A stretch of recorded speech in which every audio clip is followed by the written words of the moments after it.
Welcome back, everybody. So our next speaker is Murat Erdogdu from University of Toronto. It's a great pleasure to welcome you here. Look forward to your talk. Thank you for the invitation, and thanks everyone for coming to the talk. So I'll talk about Langevin Monte Carlo. It's I've been working on this for a few years now. It's going to be like a combination of a bunch of papers. Yeah. So the talk is based on this simple stochastic equation, Langevin fusion. First display equation we're seeing here. So it's originally developed for statistical physics, but commonly used for machine learning to design sampling algorithms, CNC algorithms. It's also a surrogate for stochastic gradient descent. It's easier to analyze compared to SGD. So it's why I actually got interested in this, but I'm not going to talk about anything optimization related. I'm going to focus on the I'll stay on the sampling side.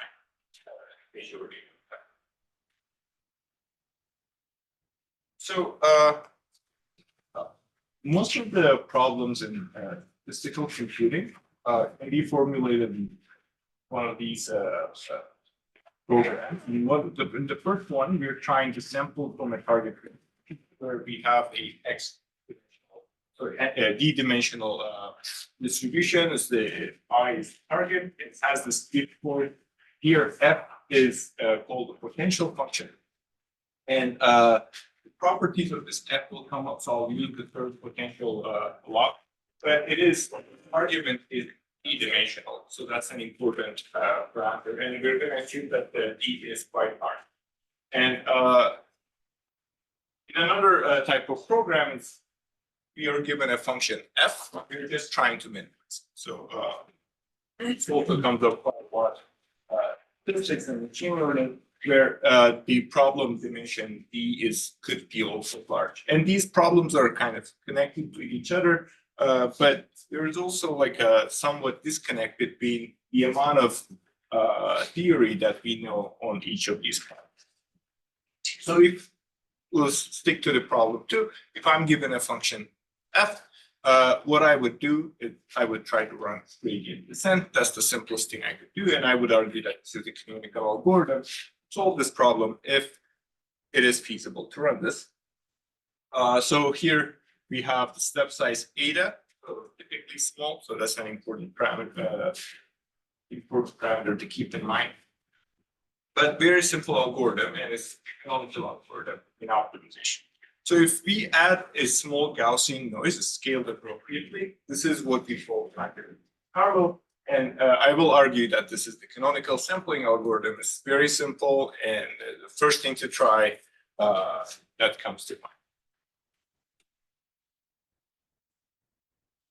Okay, so here is one analogy between optimization and sampling. It's actually, I think at this point it's mainstream knowledge, but it was good. So if I'm given a function f to minimize this function, I would run gradient flow in the Euclidean space, and that's the first item you're seeing. And gradient flow will find the minimum if f is nice. And if I have a functional, which is the KL divergence, and I would run this gradient flow now in the Wasserstein space of probability distributions, the Wasserstein gradient flow of this KL divergence will be the distribution of the Langevin diffusion. Okay. So the Euler discretization of the first flow, the Euclidean gradient flow, is gradient descent, and Euler discretization of the Langevin diffusion corresponds to Langevin Monte Carlo. So that's why I argue that this is kind of a canonical algorithm. Of course, this is not the best. Both of these, gradient descent and Langevin Monte Carlo, are not the best optimization or sampling algorithms you can run in any scenario. But these are the canonical ones, and it's important to understand them it's important to write a complete theory for them so that we can actually understand more sophisticated algorithms better. And that's the goal. But for gradient descent, we have a very huge theory, maybe starting from 1980s, Nemirovsky and very complete theory. We have a pretty good understanding. But for the sampling coming for Langevin Monte Carlo, we don't have that much of a complete theory, and that's the goal of this research program. We want to write a theory for Langevin Monte Carlo that is as complete as that of gradients. So now the question we ask is, what kind of potentials can we sample from using this algorithm? What are its limitations? And what is the convergence rate? Just in the sense of we can say the gradient descent converges in this many iterations, can we actually come up with similar notions of convergence, but also keeping in mind that these sampling problems and the optimization problems are in high dimensions. So these are the problems that we asked. And this research program actually somewhat, I think, started by Arnak Dalalian, Alan Durmus, and Eric Mu in 2017, where they considered strongly convex potential functions and initiated this program. But there has been a lot of development after these two papers. That's what I'm going to focus on mostly. So let me start by giving you like a very high level intuition why this is a good sampling algorithm and why this actually works. So this is going to be quite straightforward illustration. So we are given a target distribution that is pi. We want to generate a sample from this distribution. And if we have a Langevin diffusion, and this is a continuous process, if we could run this, its stationary distribution is what we want. But unfortunately, we cannot simulate this exactly. So we need some sort of approximation. That is the simplest approximation or discretization, Euler discretization of this diffusion is the LMC algorithm. And we can run this, but now it is biased because I'm considering the simplest form is the constant step size. So I'm not actually modifying anything. It's going to be a biased stationary distribution. And well, the idea is if I get to choose a small enough step size, then the bias could be kept under control, and the bias stationary distribution is not going to be that different, or actually the algorithm LMC will track what it is approximating closely. So I am actually sampling from the target, or at least something close to the target. And this bias could be controlled, so I can provide a convergence guarantee. So here is like an illustration. It's actually quite simple, but as I keep the step size smaller and smaller, the red curve is the algorithm and the black one is the actual diffusion. They track each other, so it's going to be close. So I won't be far from what I'm trying to do. Okay, so how fast does this algorithm converge? So what is its convergence rate? And when I say what is the convergence rate, I'm talking about a rate estimate. So this is an upper bound, not an exact rate. So they say convergence rate estimate, and I want same kind of a convergence guarantee that we have an optimization where this many iterations give me this quality of a sample. So here is the formal definition of my metric, this convergence guarantee. So objective is to sample from this d-dimensional target, which has this Gibbs form e to the minus f, and we run LMC for m iterations and obtain a sample xm distributed as this distribution beta. Now, if m is written as a polynomial of this dn 1 over epsilon, it's like with exponents a and b, if after this many iterations we get epsilon close to the target in some distance, which I will specify. Then we refer to this as the convergence guarantee, convergence rate. So the D here, this capital D, could be total variation, could be KL divergence, could be Rényi, chi-square, whatever you prefer. The properties of F will determine the exponents A and B, and A and B are what I am after. So there are many problem parameters that you can incorporate into. For example, the condition number and all that stuff, that's also fine, but to simplify the exposition, I just stick to the dimension and the tolerance or the accuracy, epsilon. So those are the ones that I will only present to you, but you can also like consider the condition number as an optimization and all that kind of stuff, and you can talk about that as part of the convergence guarantee. So fast convergence means small a and b. So that means that if F is nice, I expect A and B to be smaller. And if F is like has some weird behavior, very non-convex, then A and B will get large. So the distance D could be Rényi chi-square KL.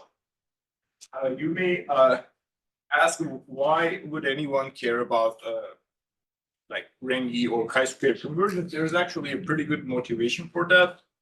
A lot of the times the metropolis adjusted Langevin algorithm, it requires a warm start, and to satisfy that warm start, you need actually guarantees in chi-square at least. So those kind of motivations actually, I'm not going to talk about those, but there is a motivation to study this in stronger metrics. In particular, chi-square is an important metric, and that is upper bounded by Rényi. There is a differential privacy connection, which I won't get into, but I will stick to Rényi divergence. So that's the metric that I will consider. Yes. So the dependence on D can be exponential, right? Or it's always polynomial? Dependence on D could be exponential. Depending on what sort of potential you have, it could be exponential. But in all assumptions that I will make, I will get a polynomial dependence. That's a good point. It's not necessarily this is polynomial iteration, but I will make assumptions that it turns out to be a polynomial. Okay. So yeah, so this is what I'm after, and just like in optimization, I want to give this convergence guarantee for this algorithm and see what we can conclude. But I want to make as few assumptions as possible. Like what do we make in optimization? For gradient descent to converge, you would need like a curvature condition, like convexity or strong convexity, Polyak-Luyasevich or something like that, that has the controls the curvature, and then you would make a smoothness assumption for the gradient descent. These are two assumptions you need to give an optimization guarantee. Now, similarly, I argue that the kind of curvature assumption and sampling is actually the functional inequality, and smoothness assumption stays the same. So I will make two assumptions. One of them is the tail growth that kind of replaces the kind of the curvature assumption in optimization. The functional inequality would be like log Sokolov inequality or Poincare inequality or something of this type. And then the second assumption is the smoothness, that is the Lipschitz gradient or Hilbert continuous gradient and so on. So these are the two sets of assumptions that I will make. And there is no other assumption. For example, the sensitivity or those kind of common assumptions, which I also did in my previous works. I will not make any of those just to keep it as minimal as possible. Okay. So the first assumption, I won't show you the full details of it, but it's basically a functional inequality. If you're not familiar with it, I'll give you a very high level idea of what they are doing. Yeah, so here is kind of the set of functional inequalities that I want to consider. And it is instructive to keep in mind that this potential function f of x, if it is scaling like x to the alpha, so this is basically saying if I have a potential that grows like x to the alpha when x is large, that's what I mean. Then log sub-11 inequality means basically for target I satisfying log sub-11 inequality is alpha is 2. It's basically quadratic tails. It's like sub-Gaussian tail. And Poincare inequality corresponds to alpha equals 1, linear tails. And I will consider two important interpolation between log sub-11 Poincare inequalities. That is the modified LSI and LOI inequalities. Names are not too important, but what they do is they can interpolate between alpha equals 1 and alpha equals 2. Now, very important point is that MLSI, modified LSI, cannot do alpha equals 1. So linear tails or the Poincare inequality is not covered by MLSI, but it is covered by LOI. So that's the important distinction. I'll keep emphasizing this in a few places. And then anything between 0 and 1, including alpha equals 0, which I use that as kind of referring to concave tails, is covered by a weak Poincare inequality. So these set of functional inequalities can cover any type of tail that is feasible for the potential function. And it turns out, well, they have relative merits, but so just for like a small detail, I'll show you the Poincare inequality. I'm sure many of you have seen this. Why am I showing you this? Because each functional inequality has a constant accompanied by it, and this constant may depend on dimension. It could be even exponential, it could be like polynomial, but it does depend on dimension in certain cases, and if the dimension dependence actually is important, it'll affect my convergence guarantee. So that's why I'm showing you this. In this case, I'll just do like a subscript functional inequality name, and that may have a dimension dependence. That's why I'm showing you the Poincare inequality here. So these functional inequalities have relative merits.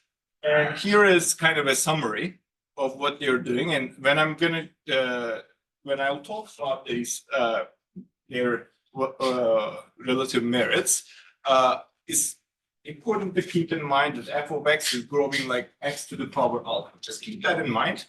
And here is a picture of kind of what's going on. So if f of x is like x to the alpha, the quadratic case, alpha equals 2, corresponds to log sub-11 inequality. So that's the fastest like quadratic tail growth of the potential function. And alpha equals 1, linear growth is the Poincare inequality. And anything in between can be covered by LOI and MLSI. So you can actually vary alpha in between 2 and 1 and invoke one of these functional inequalities, that's fine. Weak Poincare inequality is anything that has sublinear tail. Could be even like logarithmic growth, but anything sublinear is can be covered by weak Poincare. And these small perturbations are allowed because we're using functional inequality, so you can actually perturb these potentials in a finite way, and you're still fine. That's why I have these small perturbations. So if you go from right to left, the assumption is getting stronger. Tails are growing faster, and to the right, actually, you're heavier and heavier tails. So relative merits between like comparison between LOI and the MLSI is as follows. So LOI when alpha equals 2 is exactly LSI. When it's alpha equals 1 is exactly Poincare. So it's a pretty good interpolation between these two inequalities. That's a plus. The negative side is that the LOI constant, the functional inequality constant, in some cases will depend on dimension, and that'll make my convergence guarantee worse.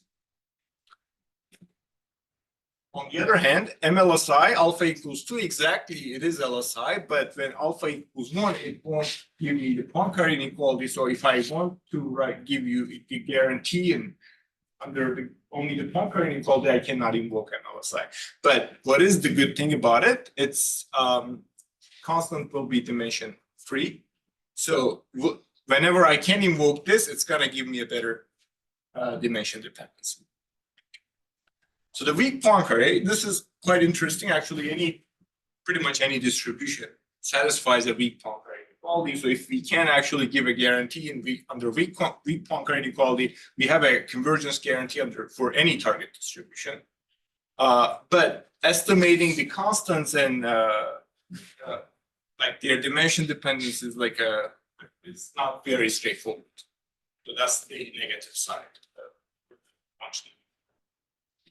So here is like a brief history of the literature, where I think this using like the minimal set of assumptions and using functional inequalities in this program is started by Paula Vibisanis in 2019. So it's a quite nice paper, very accessible, easy to read, and was quite influential.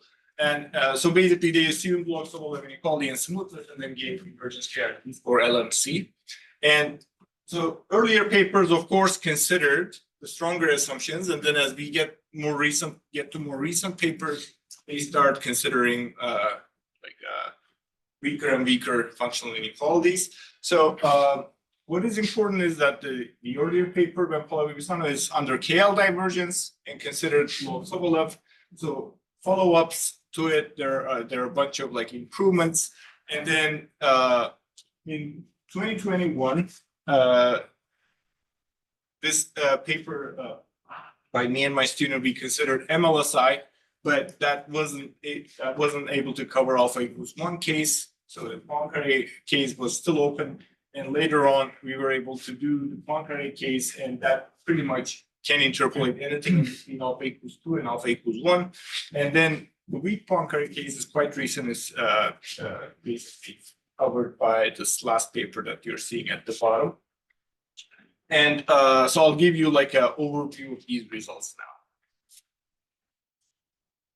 Okay, so let me formalize the setting. So first, we make an assumption under the under this functional inequalities LOI or MLSI. We're going to give a convergence guarantee. It's important to keep in mind that alpha runs between 1 and 2, 1 included for LOI, but 1 excluded in MLSI. And so if we have LOI case, then Poincare is covered. And second assumption is smoothness. What I'm referring to as smoothness is basically F has beta filter continuous gradient. Typically, smooth cases studied like quite frequently, but you don't need the beta equals 1. You can get away with any sort of Mulder exponent in between 0 and F1. And yeah, so and this sort of Lipschitz continuity or kind of Mulder continuity is kind of needed. So here is one reference about it. So under these two assumptions, we can say that the LMC will converge in this many iterations in Rényi divergence. So this is kind of like a symbol state. So I'll show you some pictures of what's going on. Again, the MLSI does not cover all data. So the rate is a function of the functional inequality constant, the dimension, and the accuracy. And the exponents are kind of like interplays between alpha and beta. Alpha is the tail growth of the potential. Beta is smoothness parameter, the other exponent. So the exponent of D looks like this figure. Basically, as you have less and less smoothness, the exponent gets larger. Plus, as you have better, like faster tail growth, the exponents get smaller. Okay, so alpha is the tail growth, beta is the smoothness. And exponent of the accuracy only depends on beta smoothness. It's not affected by the how fast your tails grow. An interesting observation. The functional inequality constant is either LOI or MLSI constant. And again, when I'm considering the canonical example that I kept using is f of x equals x to the power alpha, the LOI constant depends on the dimension. So that actually makes my convergence guarantee worse if I use that functional inequality. But turns out MLSI constant is actually 1. you see, we're still trying to understand the same algorithm, but if I use a different functional inequality, I get worse rate. Now, if you ask me why is this happening, I actually don't have a good answer. But it's just there are different functional inequalities and they capture different properties. That's the answer, I believe, if you were to ask that question. So is it like that LOI, like this LOI or MLSI inequality, like one is subset of other, or like there is some? They're different. It's just that as alpha equals 2, they Turns out. they get to the LSI case, but you cannot prove equivalence between them.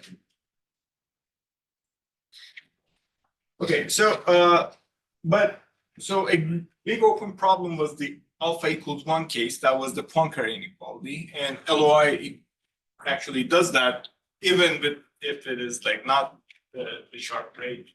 We're kind of happy that Poincare inequality is covered. So that's the first result. And actually, this paper is 2022, but it's still under review. So I'll give like a kind of a what's going on with this rate estimate. So it's keep in mind the tail growth rate is alpha and the order of smoothness is beta. So this is the rate that I've shown you in this theorem. And if dimension is low, if we don't care about dimension, the rate only depends on the smoothness. The tail does not matter. And smoother the function, we get better rate. If the dimension is large, comparable to 1 over epsilon, or the accuracy inverse, the smooth case, where we have Lifshitz gradients, we obtain the following rate. This is quite fast rate, actually. And it's even true for subquadratic tails. It's basically anything in between alpha equals 2 and 1. In the case where alpha is 2, that is the LSI case, it recovers the Bisson result, even though it's like an entirely different analysis technique. That's but in Renyi divergence, so that's kind of a plus. And in alpha equals 1 case, it does get the Poincare, which is d cube over epsilon rate. And this is an interesting rate. I'll come back to this at the end of the story. Sorry, can I just ask what assumptions are making here about step size? Okay, so that's a good point. I am not, so I'm assuming it's sufficiently small. And it's typically of order, like in the LSI case, it's going to be of order epsilon over t. But there are a bunch of constants, including the Lipschitz constants and all that stuff, that kind of controls this. Actually, kind of assuming that I know these constants, so I can choose the step size, so I can actually do this division. But that's a good point. It's not I mean, people call it parameter-free optimization. So it's not parameter-free sampling. Yeah. So I assume I know these, and I can choose sufficiently small, and I can do this. Yeah. So it's possible to do parameter-free sampling? That's an open problem. I think if you do this, it would. Okay, so I told you about like these functional inequalities. Well, maybe LSI is quite straightforward, but like when do they hold is also like we need to talk a bit about that. Here's one assumption that quite transparent actually, that allows me to conclude these functional inequalities hold. And this is degenerate convexity at infinity. So this is basically saying that I have a potential function f, which can be written as a perturbation of f tilde, which has a Hessian that is decaying like polynomial. That's kind of the assumption. But this looks convoluted, and I agree. I think it's better to just keep in mind the example. So we have basically a finite perturbation of x to the power alpha. That's what this assumption is saying. And alpha can run between 1 and 2. This cosine thing is just like a finite perturbation. That's basically the difference between f and f tilde. And f tilde would be x to the alpha, and you can compute this Hessian, and it's going to satisfy this property. So if this assumption holds, then nice things will happen. So this alpha equals 2, it's exactly strong convexity, and this assumption will basically say your potential is like a perturbation of a strongly convex function. So where I'm getting at is the Bakry-Emery expression. Basically that.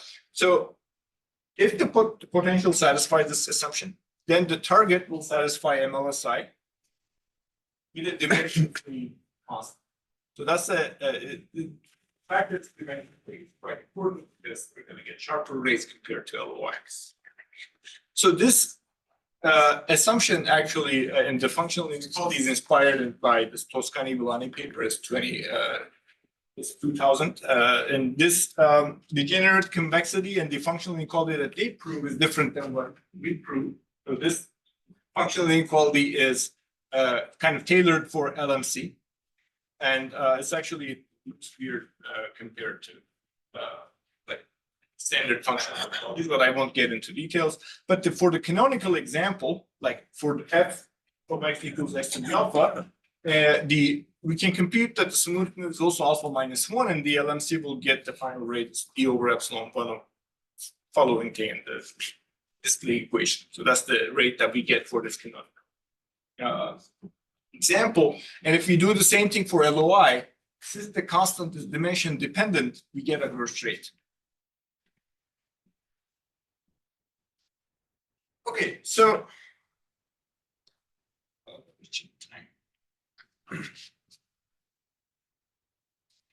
okay, so now I will consider the heavy-tailed case.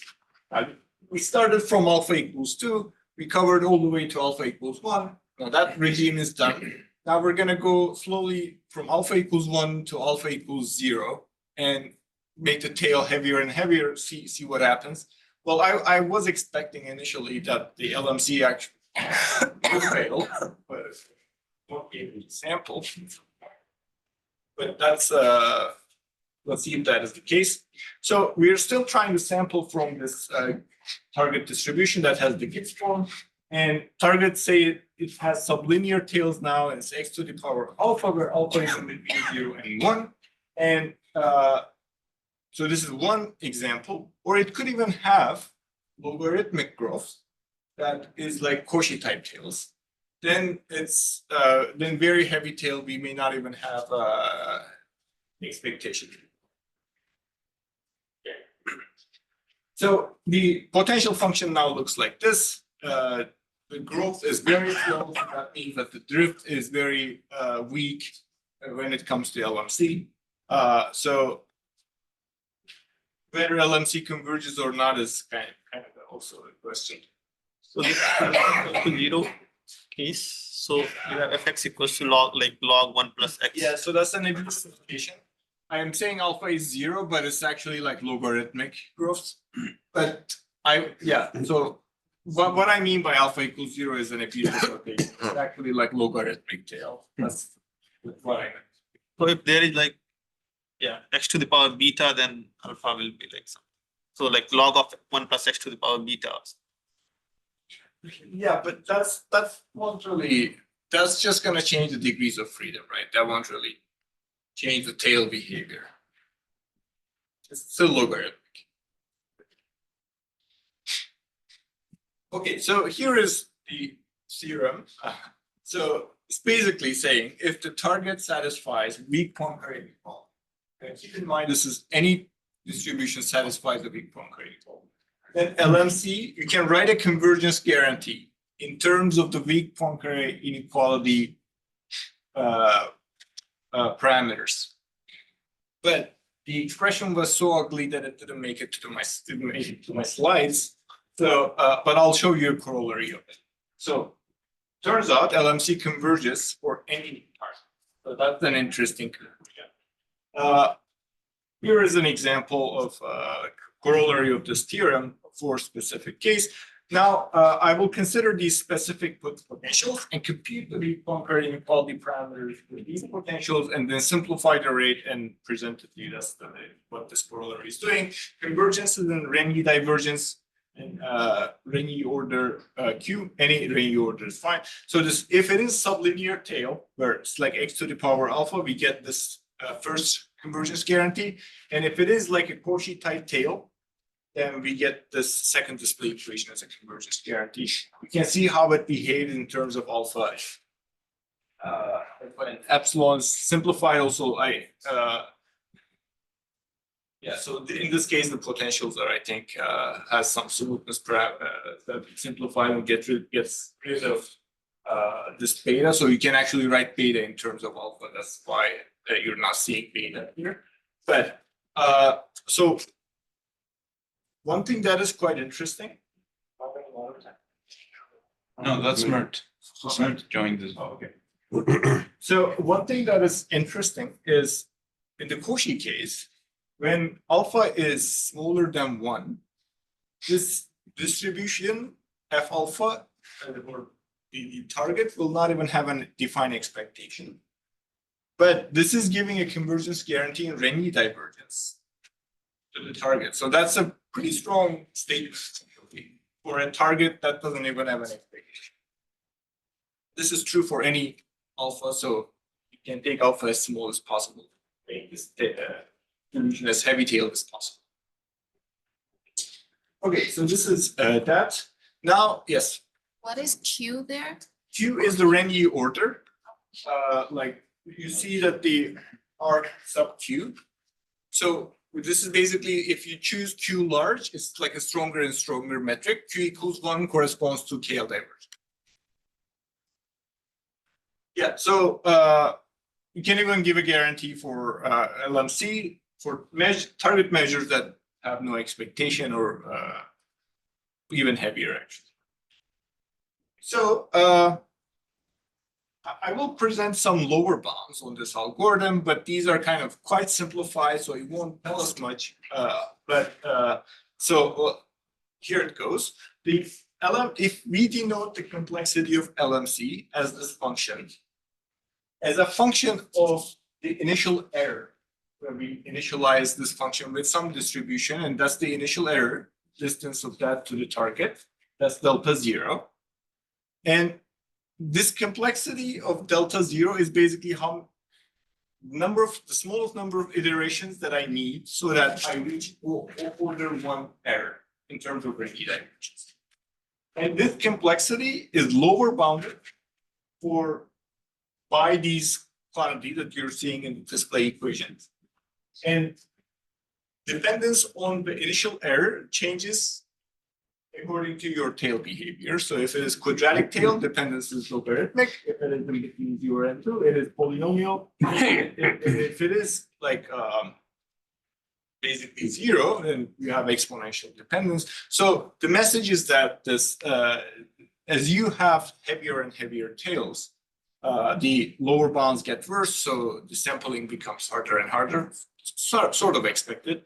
So there's also dimension dependency in this theorem, which I'm conveniently hiding. The reason is that it doesn't match with the upper bounds, so there is a gap there, and something to probably fix later on. Okay, so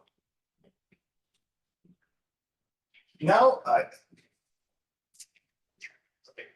almost done. So we talked about like all types of tail behavior, but what if there is no tail? So this corresponds to, in the optimization analogy, this corresponds to like running gradient descent where there is no curvature. Okay, if there is no tail growth assumption, only smoothness, gradient of f is Lipschitz continuous, then LMC will converge in this many iterations, but in Fisher information. So where does that come from? It's actually quite straightforward. Okay, think of the optimization case. If there is no curvature assumption, we run gradient descent, what do we get? We can show convergence in terms of how gradient of this function we're trying to minimize is getting small, right? So it's first order convergence guarantee. People do this in machine learning and provide like guarantees in terms of how small the gradient of this function is. But what would be the gradient in this case is actually the Fisher information. So Fisher information is equal to the square of the Wasserstein gradient of the KL divergence. So that is why we're using it. That's why actually it comes up. So it's the exact analogy in the Wasserstein space, and you can give guarantees and Fisher information. And if we additionally assume Poincare inequality on top of this, using this result, actually we can give a TV square convergence guarantee, and there's a bit of disparity in the rates. Previously, I showed you a d cube over epsilon rate under Poincare, but using this result and plus Poincare inequality, it gives me d square over epsilon square. So there's also like difference in rates, and I also don't know why this happened, but also an interesting thing to explore. So I have actually more slides, but I think I'll stop here. So I basically presented like what happens to LMC and try to kind of give a complete complexity theory for this algorithm, at least as complete as the gradient descent. And some of the like recent results are that I talked about is in this slide. And yeah, thanks for listening. Thanks very much. Do we have questions? Yeah, Alex. So you're looking at these targets for the Langevin diffusion, E2-F, and the Langevin diffusion that you take is the one that has constant dispersion coefficient. Yeah. I mean, just essentially the gradient. But you could, in principle, take a diffusion that has a state-dependent volatility. Yeah, that converges to the same thing. Yeah. And then, is there anything that you can That's say the that? slide. Yeah, that's a good point. That's the slides I didn't Oh, but yeah, so basically we were asking this question in this slide: is there any benefit using like an E2 diffusion with a state dependent? Yes, especially when it comes to heavy tails. For example, if you want to sample from Cauchy, actually you should use an E2 diffusion with a state dependent. So you can get better guarantee, but LMC still works. That was my point. But you can get better convergence guarantees if you use a general E2 diffusion. moves faster, essentially. Yeah, exactly. This relates to a question yesterday. Do we know anything about levy-driven Langevins in terms of what they converge to and what the rates would be? So we have an ongoing work that you can say some stuff about that, yes. And I'm happy to talk to you about it offline, but it's not a public work at this point. Yeah, good, thanks. So you talk about weak Poincare inequalities, and there is some work that's just recent work by people like Christoph Andrew and Anthony Lee and Andy Wang and various other people, also under that name, but I believe different. Do you know about that work, and is there any kind of comparisons that you can make with your approach? But it also applies to that situation of alpha less than 1. So what's that? So I don't know about that, but do they provide guarantees, or do they provide do they write functional inequalities for certain potentials? So they do provide explicit bounds on convergence for such convergence. It's yeah, I mean, it would be interesting to debate. Yeah, I think that's, yeah, I'm not aware, but I should definitely check it out. Thanks very much. Any more questions? Well, thank you very much.